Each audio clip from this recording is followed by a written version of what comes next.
Okay. All right, everybody. Today I'm going to react to HASAN PIKER'S Chadvice 7 Rules for Dating, an Antidote to Inceldom. I like HASAN. We have basically the same political views. Every now and then there's something that's a little different, but basically we agree with everything. From what I understand, he's kind of the Chad of Twitch or something like that. I have a pretty good feeling I'm going to agree with all of these rules that he puts out. But let's see, I wanna break it down and analyze it. By the way, before I get started, you already know everybody. My free online dating class, you can get the link in the description. Dating apps are very, very valuable, but only if you know how to use them. The problem with dating apps is they are a business. Businesses don't want to lose your business, and they want you to pay them. For instance, with Tinder, they don't want you to quickly be able to find somebody that you like, that you want, that you're attracted to, that you have chemistry with,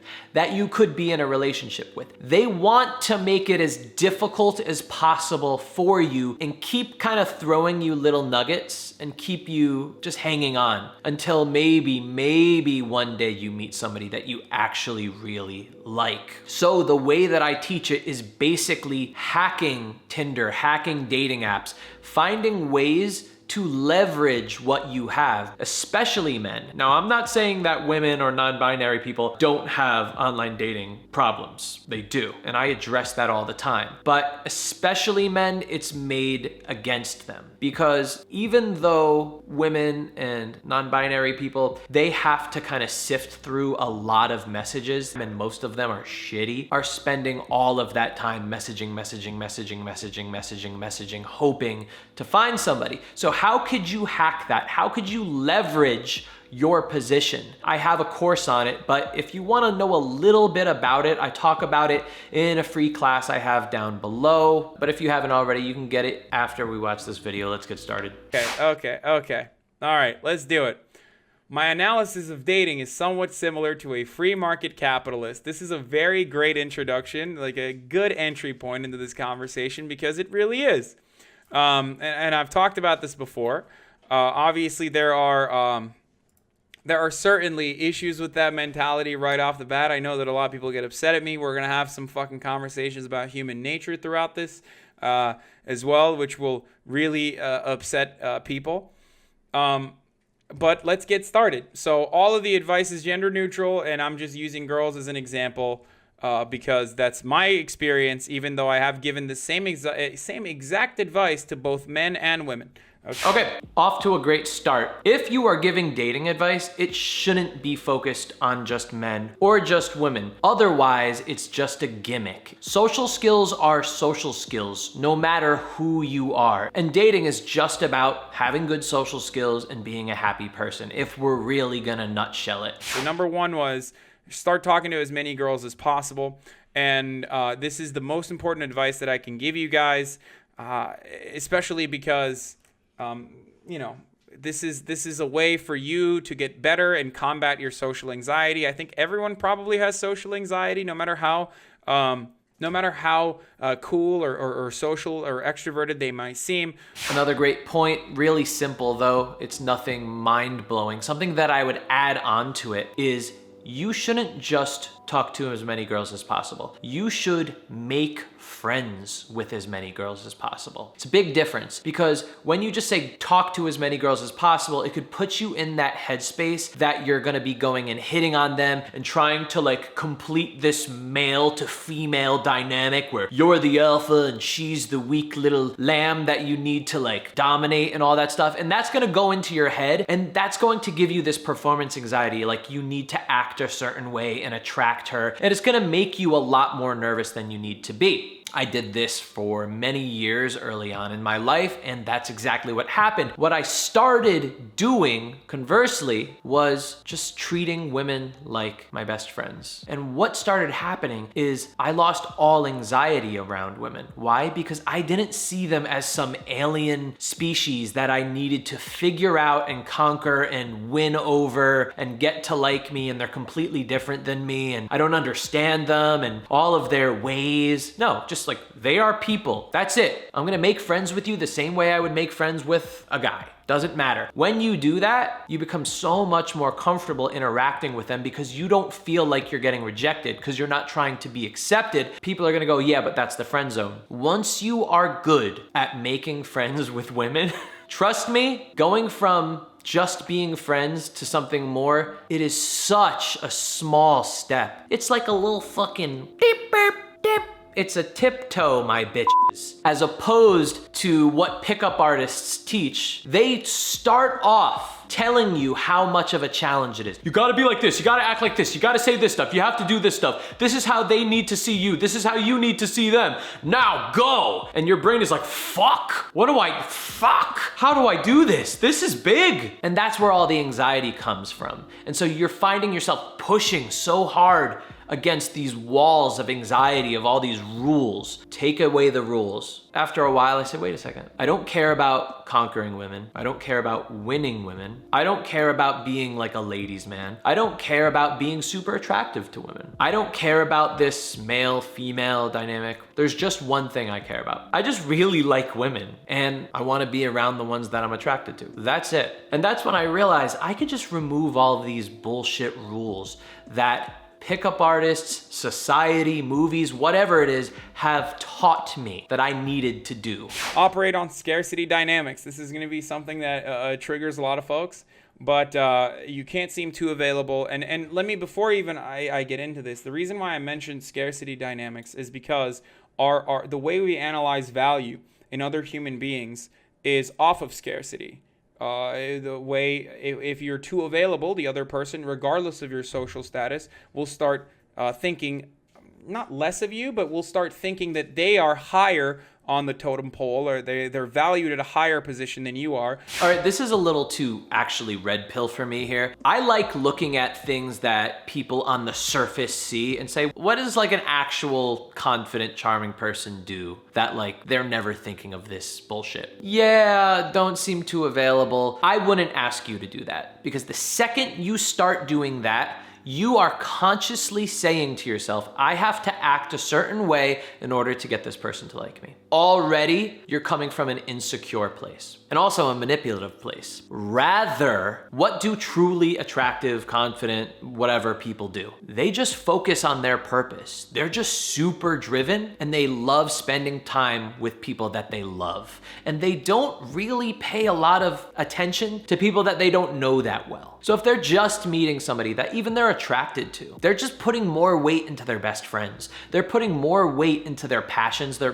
purpose, the things that they're working on, the value that they want to bring to the world. And when you're so focused on that stuff, you are naturally going to not be available. But never, ever, ever act unavailable. In fact, I would go so far to say that as long as you truly on the inside are focused on the right shit, you could even act super duper duper available, and they'll still sense that purpose in you, that at any moment you'll just be on your shit. Imagine somebody that is having like a girl that's interested in you text you, and you're like looking at her texts and you're like, put it over here. I'm not gonna reply.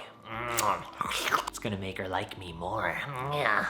And just know all the power that I'm building. Like, it's fucking nerdy as shit. It's so fucking nerdy to act a certain way. Just be on your shit. Be so on your purpose that that's all you're thinking about, that you literally don't have time to respond to people on time. Not that you're trying not to, because you know that's disrespectful, it's impolite, it's not nice to do that to people, but you are so fucking busy that you just can't help it. Instead of that, I'm gonna hold back. Like, I've even known people that literally, they type in their response and then they just close the phone and save it for when they're ready to send it. That's so dorky, dudes. Number 3, figuring out fun activities that you can do that tie back to your personality and your personal interests. This is important as well. So every move that you're making when you when you initially meet people is a move that you're making that should be somewhat deliberate, that should show someone where you're at or what you like or a piece of your personality.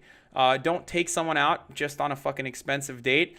Because you don't want to put out the idea that your personality is all about how much your net worth is. This is terrible.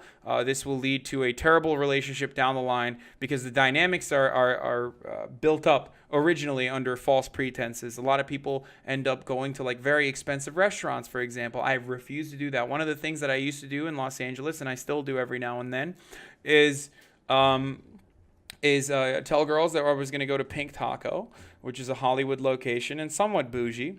And in fact, I would take them across the street to my favorite taco restaurant, which is Pinch's Tacos. Pinch's Tacos has arguably much better food, but it is a rinky-dink establishment. I would do this sort of confusion to see how the person would react to that. If they're super shallow and they're like, oh, what the fuck? We're going to Pinch's Tacos? Like, this place is terrible. I got ready for Pink Taco. Then maybe that person is not for you. I mean, like, I see what you're trying to do there, but like, how would you like it if somebody was like testing your shallowness? I wonder if she's gonna be shallow. Let me throw this on him. Like, okay, first of all, number 3 is great. I just want to say that right there. Bring people to places that you're interested in and that you like. I mean, yeah, simple rule. But then don't turn it into this thing where it's like, I'm going to purposely not go to popular, cool, well-liked places to show that I am different and unique or something like that. Or not trying to show off with money and stuff like that. Like, I had a client where I was talking to him about this stuff. And I was saying, like, you know, usually sitting across the table from somebody, having dinner at like a really fancy place is not the best place for a first date because it feels kind of like an interview. It feels too like official and all that stuff. Like, where's something that you really would enjoy interacting with somebody? And he goes, I like going to like fancy restaurants. It's fun for me. Like, it's a pastime. It's a hobby. It's like really exciting to like find the cool, different, interesting, awesome restaurants in the city. And I thought, yeah, dude, like, what the fuck am I, like, why am I trying to get him to not do what he wants to do? Now, that being said, yes, most people that are bringing somebody to a fancy, expensive restaurant are doing so because they want to follow the rules of like how you should take somebody on a date. They want to look really hot and cool and sexy and all of those things to people. But like, don't do the opposite. You know, like, it's just as dorky to say, oh, I'm not gonna go there. I'm gonna show her how cool I really am. I'm like anti-establishment. I'm a punk boy. I'm gonna go to this one instead of this one. It's kind of accomplishing the same thing. I wouldn't do the whole test thing. Just bring people where you wanna go. Good rule. Yeah, let's go to point number 4. Don't spend a lot of money on individuals ever. Don't fucking go out of your way to buy someone a drink, or don't go out of your way to take someone out on an expensive date, as I mentioned before, because this sets up the assumption that you're willing to pay for their time. So number 4, don't spend a lot of money on individuals ever. The ever one's a little weird to me. Like, why? Like, are you saying I shouldn't spend money on my girlfriend or my best friend or somebody, a woman that I'm having a really, really great time with? I always like saying, yeah, but what if there's a situation where I could do that and I'm not being insecure? That's kind of what I'm saying here. For instance, like going on a date, I am always going to pay for somebody's date. The reason being is because if I'm inviting somebody somewhere to do something with me, they wouldn't have otherwise paid for this. It's the same thing. Like, if somebody asks me to go do something with them, they're probably going to say, oh, I'll pay for you. That's what I do with my friends. If I invite my friend somewhere, I'm gonna be paying for my friend because I like making my friends happy. I like showing love to my friends. Again, it always more has to do with, are you doing this to impress the person, to get that person to like you back? That's really what we're talking about here. So don't spend a lot of money on individuals ever. Like the whole, he says, like paying for somebody's drinks at a bar. That whole thing is really cheesy. It's like, let me buy you a drink. It's like the way to introduce yourself. That's like exactly what he's talking about. That whole, I'm doing this to impress you. I'm doing this to buy your time. Never do that. But if it genuinely makes you happy to like pay for somebody's event that you invited them to, then do it. If it means, okay, so everyone has their own threshold, but for me, if she's rescheduling for the third time, it's usually a wrap for me. It means you fucking move on, and she doesn't value your time as much as you value your own time, so move on. And then maybe at a later date, you can come back to it in due time. But like I said, you shouldn't get too hung up on people who are keeping you in the quote unquote friend zone. It just means that they're not sexually attracted to you for the most part, or it means that they are not willing to give you a shot, I guess. Okay, number 5. If they want to be around you, they will do everything they possibly can to be around you. So don't force things. This is so huge. Now, I don't want you to do the opposite either. I don't want you to purposely, like we talked about in the earlier rule, I don't want you to purposely not ask somebody to hang out if you are excited to hang out with them. Don't play that game of, oh, I'm gonna wait for her to ask me. No. However, if you ask somebody to hang out and then they find some excuse not to, when you just met somebody and you just got their contact information, generally it means they don't want to see you. Especially if they don't say, hey, like, let's reschedule. Maybe we could do it on Thursday or something like that. If they do that, I say, sure, let's see if this actually is real. If they don't hang out with you Thursday, then never speak to the person again. It's just going to be a waste of your time. And God, you do not know how much pain and suffering I have been through, as well as clients that I have coached, where they have focused on a girl that is kind of keeping them on the hook, as the phrase goes in How I Met Your Mother. What? But I'm not on the hook. Oh, you are totally on the hook.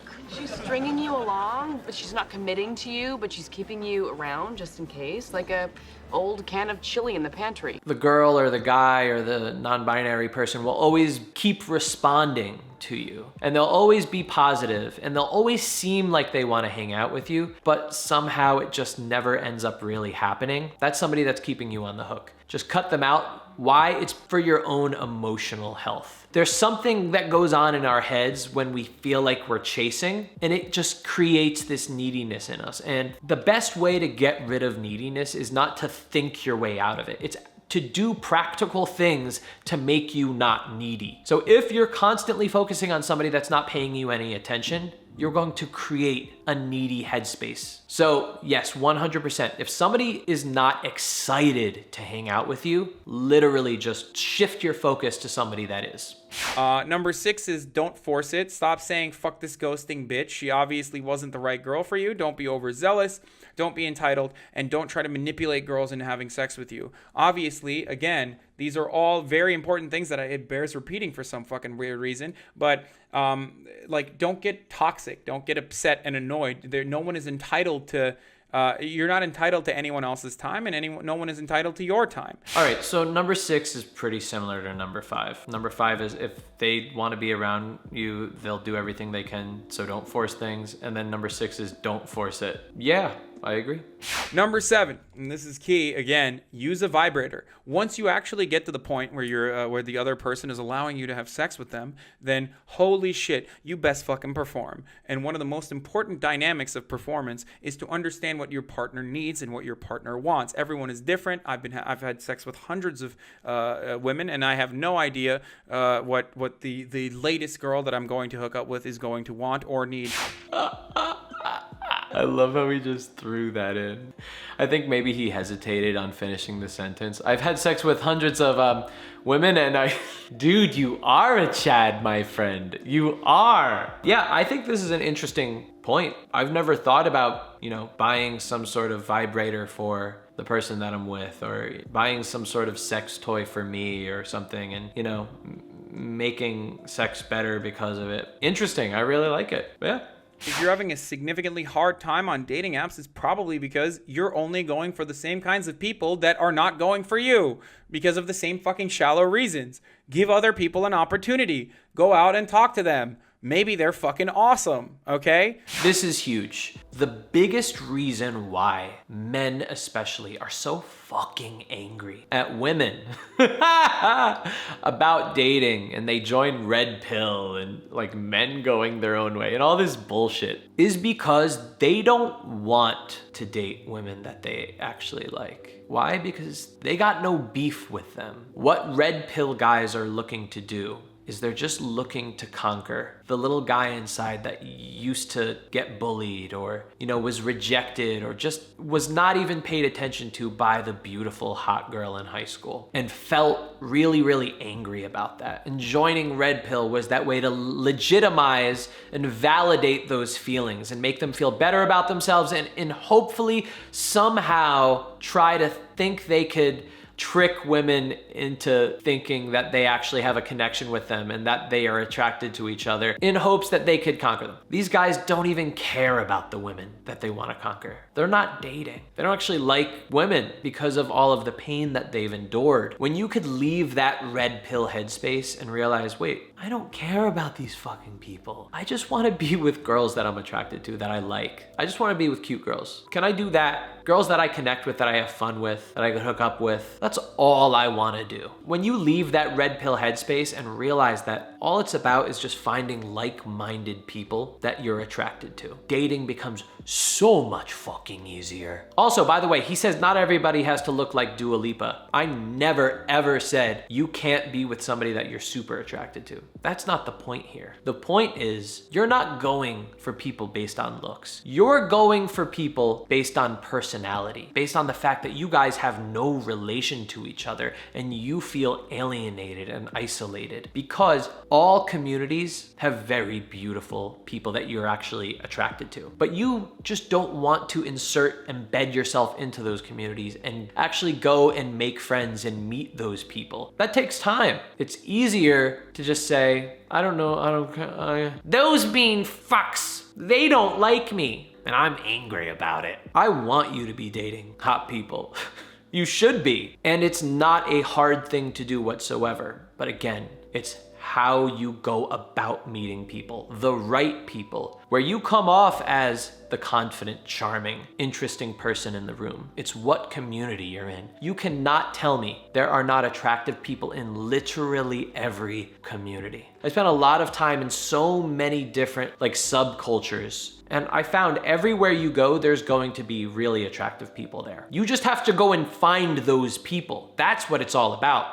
Look at Instagram accounts like By Felipe and never do anything you see on those Instagram accounts. Because I'm sure all of you motherfuckers at some point have written some toxic ass bullshit to a girl who you thought led you on, but then decided otherwise, decided that they didn't want to fuck you or whatever. That doesn't mean that they have to fuck you. There's no point in time where anyone has to fuck you. I can't stress this enough. I understand that it might feel like you've put in a significant amount of work and you've worked so hard and you want the coochie. You really want it really, really bad. And come on, why can't I get it? I've worked so hard for it. It doesn't matter. You don't own that person's body. I love that somebody on the internet that I guess has had sex with hundreds of women is putting out this message. Because truly, the men that truly are attractive to women and are dating a lot of women are the ones that don't need the sex. And they're not fighting for it, they're not pushing for it. And so it's great to hear somebody that actually is good with women to be talking about this, because most pickup artists, idiots, red pill turds on the internet, they're actually not good with women. And if you see them put out videos where they're talking to women, it's so highly edited, where they take one snippet of an entire day's worth of filming of rejections. My concept is, look, there are things that everyone loves, okay? No matter what. If you fucking breathe, you like food, you like animals, you probably like anime. Don't do it if you're a weeb though, because weebs get fucking annoying and weebs get the wall sometimes. Don't talk about capitalism or communism or whatever the fuck that's for advanced levels.